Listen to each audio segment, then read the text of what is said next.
याच संदर्भातली पुढची बातमी आहे। शिवाजीराव आढळराव पाटील यांच्या राष्ट्रवादी काँग्रेस पक्षप्रवेशाला दिल्लीतून संमती आली नसल्यामुळेच त्यांचा पक्षप्रवेश पुढे ढकलला अशी टीका शिरूरचे खासदार अमोल कोल्हे यांनी केली आहे। आणि या संदर्भातच अमोल कोल्हे यांच्यासोबत संवाद साधलाय आमचे प्रतिनिधी चंद्रशेखर भांगे यांनी। पाहूयात। शिरूरचे खासदार अमोल कोल्हे आपल्या समेत आहेत। खासदार साहेब, आज आढळराव पाटलांचा प्रवेश होणार होता, परंतु तो पुढे ढकललेला आहे। 26 तारखेला प्रवेश होणार।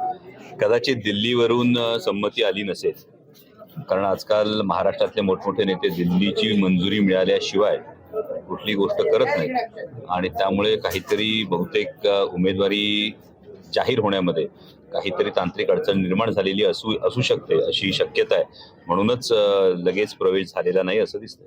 असं कुठेतरी एखादं पत्र व्हायरल करतं, पण त्यामध्ये सदर महोदयांचं कदाचित खासदारांचं नेमकं काम काय, स्थानिक स्वराज्य संस्थांचं नेमकं काम काय, आणि विशेषतः मला आश्चर्य हे वाटतं की माननीय उपमुख्यमंत्री महोदयांच्या कार्यालयाकडून जेव्हा ते पोस्ट केलं जातं तेव्हा आणखी एक महत्त्वाचं की राजकारणाच्या भरात कदाचित त्यांना हा विसर पडला की काय, की ज्यांच्या ऑफिसकडून हे काही ठिकाणी पोस्ट केलं जातं असे काही लोकांनी मला सांगितलं, असं काही माझ्या कानावर आलं।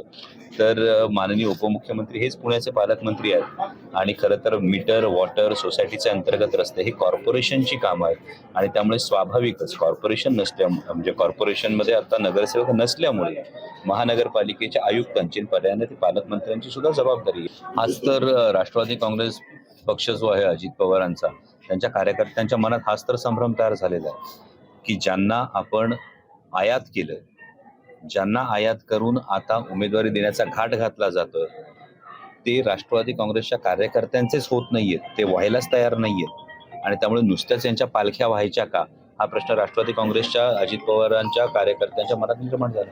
तर हे होते अमोल कोल्हे। लोकशाहीतून मी चंद्रशेखर भांगे, पुणे।